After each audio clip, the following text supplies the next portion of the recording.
fazemos? Quem vai dizer a Dom Pedro II que ele não é mais imperador, que ele está preso?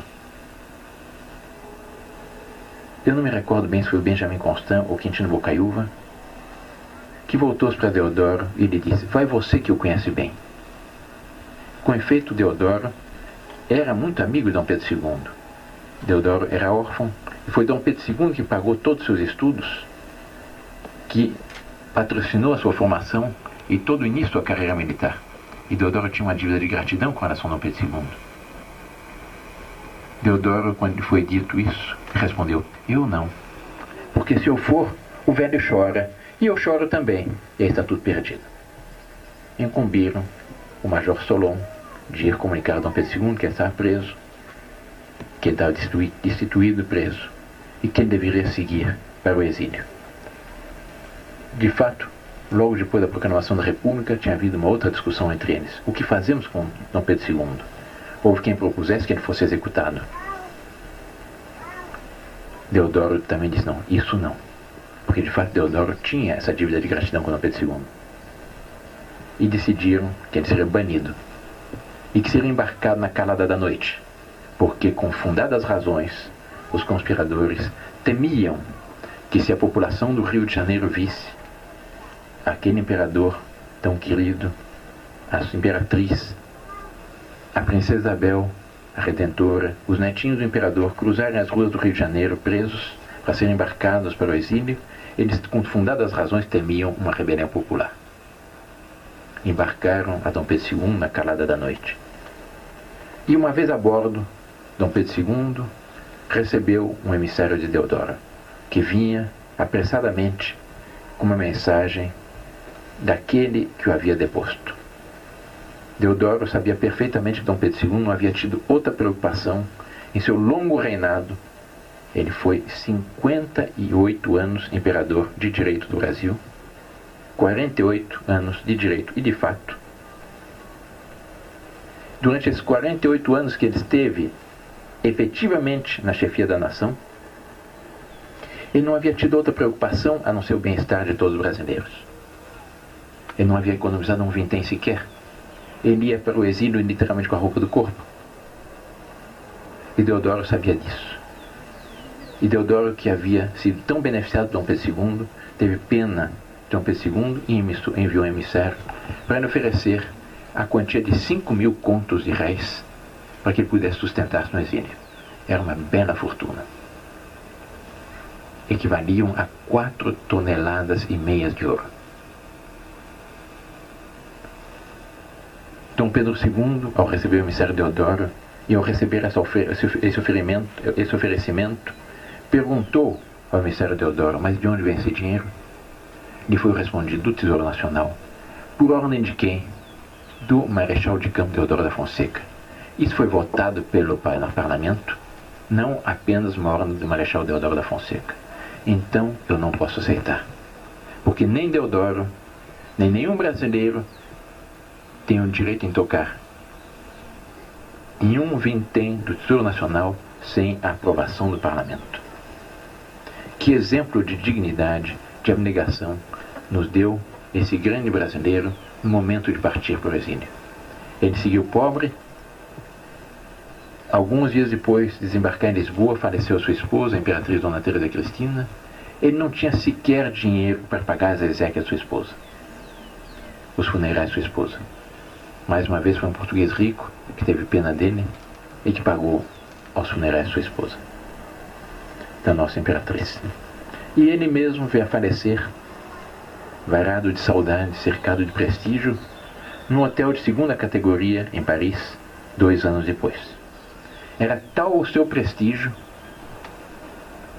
daquele grande imperador, daquele que é considerado como o maior de todos os brasileiros, daquele que nenhum brasileiro digno desse nome é capaz de ver um quadro, um busto, sem ter um movimento de veneração, de respeito, como se tem diante de um quadro de um bom avô, daquele que não havia trazido do Brasil nada a não ser um punhado de terra brasileira, porque ele queria recostar sua cabeça sobre terra brasileira no momento de entregar sua alma a Deus. Era tal o seu prestígio que o governo francês republicano lhe conferiu Ezequias de chefe de Estado. 300.000 franceses seguiram ao cortejo fúnebre do nosso imperador. Todo o corpo diplomático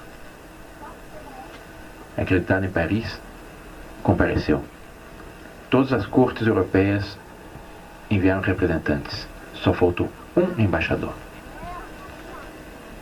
Não preciso dizer qual. E o governo da República protestou junto ao governo francês. Como conferir a Ezequias chefe de Estado a quem não é nada no Brasil? Essa é a trágica história da República. Essa é a trágica história de um regime que interrompeu uma caminhada de glória de nossa pátria. Uma caminhada de glória que se fez com as chegadas de nossos primeiros pais portugueses aqui, com as naus de Cabral, com a Cruz de Cristo.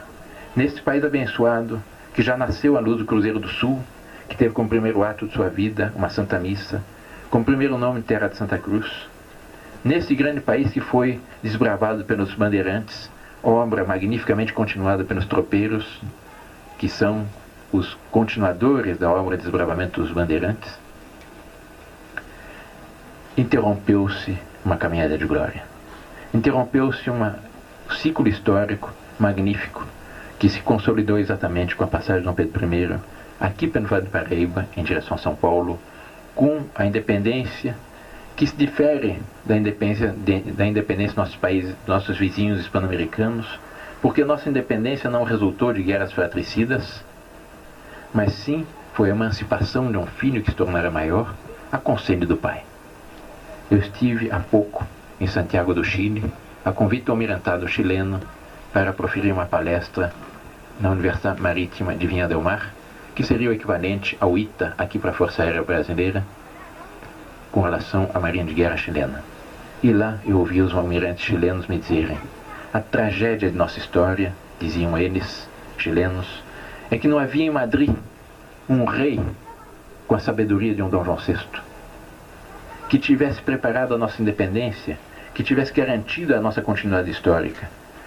As nossas independências resultaram de guerras fratricidas. A do Brasil foi uma independência familiar, a conselho do pai.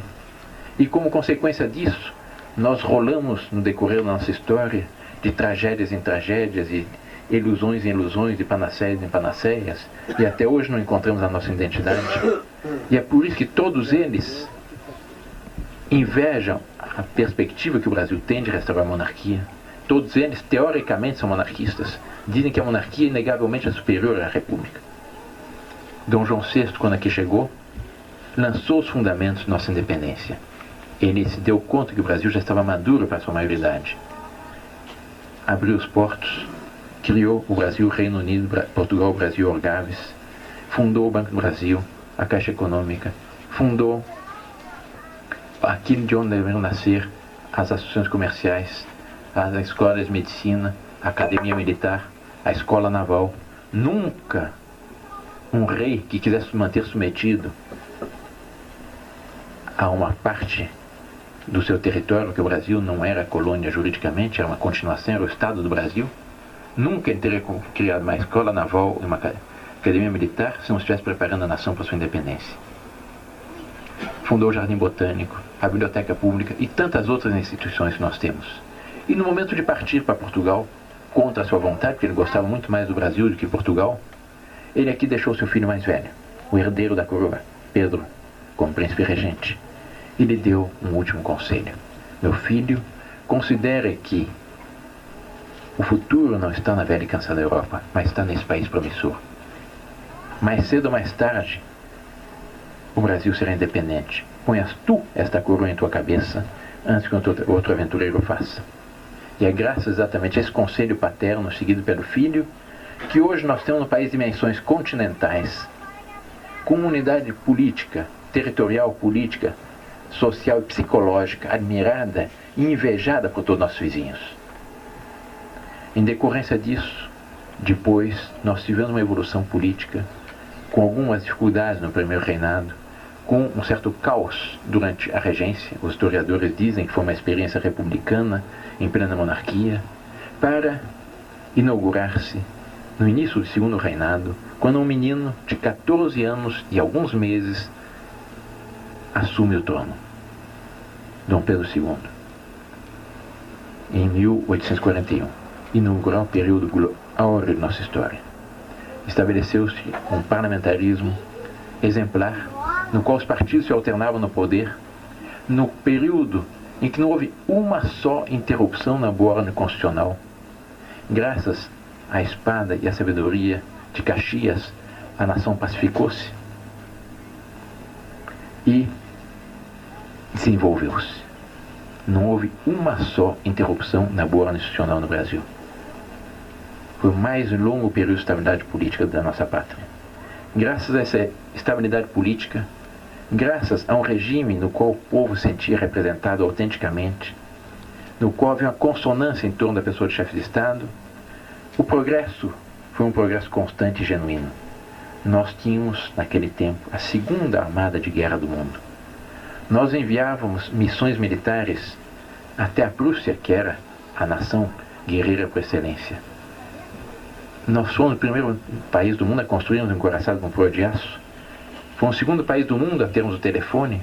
3 anos depois, apenas, dos Estados Unidos, a invenção do telefone foi apresentada em 1876 pela primeira vez na exposição de Filadélfia, por Graham Bell. Dom Pedro II, exatamente quando lá esteve, por ocasião da independência norte-americana, depois de participar dos festejos oficiais, foi a Filadélfia e visitou essa exposição. E lá encontrou exatamente um pequeno stand de um homem totalmente desconhecido, um certo Graham Bell, que havia inventado um aparelho com o qual se poderia falar à distância. Dom Pedro II, que era um sábio, um cientista, um estudioso, imediatamente atinou da importância que aquele aparelho teria para o futuro do Brasil com as suas distâncias colossais. E fez questão de experimentar o aparelho. Foi Graham Bell várias salas adiante, estendeu-se um fio, e quando Graham Bell dirigiu a palavra a Dom Pedro II, Dom Pedro II, ouvindo aquele conjunto de fios presos numa tábua falar, levou um susto, mais ou menos como se nós ouvíssemos essa moringa começar a falar, e exclamou: "Meu Deus, isto fala!" No dia seguinte, todos os jornais norte-americanos publicaram, em manchete, primeira página: "Meu Deus, isto fala!" exclamou o imperador do Brasil ao experimentar o invento de Graham Bell. Com isso, aquela invenção, que não havia chamado a atenção de ninguém, despertou o interesse dos empresários norte-americanos e logo se estabeleceram as primeiras redes telefônicas nos Estados Unidos.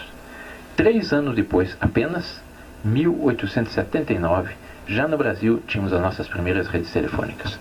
O Brasil foi o segundo país do mundo a adotar o selo postal.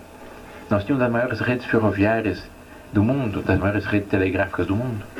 O primeiro cabo submarino que ligava o nosso continente e a Europa era nosso. Sob todos os pontos de vista, o nosso progresso era exemplar. Nós não tínhamos inflação. Disse normalmente que o espelho de um regime é a sua moeda. Nós não tínhamos inflação.